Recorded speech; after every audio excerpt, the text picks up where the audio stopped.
Hello guys, on this video I am going to show you how to edit your voice on CapCut. Let's go. Launch a new project, select your video. What's up guys? Select once again your video on the timeline, then go to the bar buttons and search for the voice effect.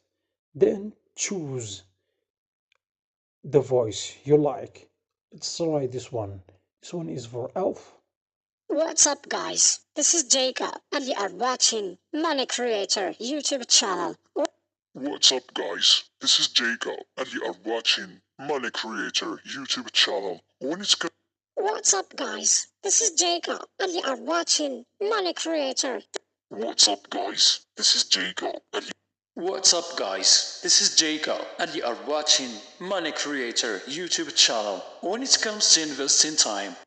What's up guys, this is Jacob and you are watching Money Creator YouTube channel. All of these options are basics and there are also funny and synth and retro voices you can use for your YouTube videos or for your TikTok videos. Thank you for watching this video. Goodbye.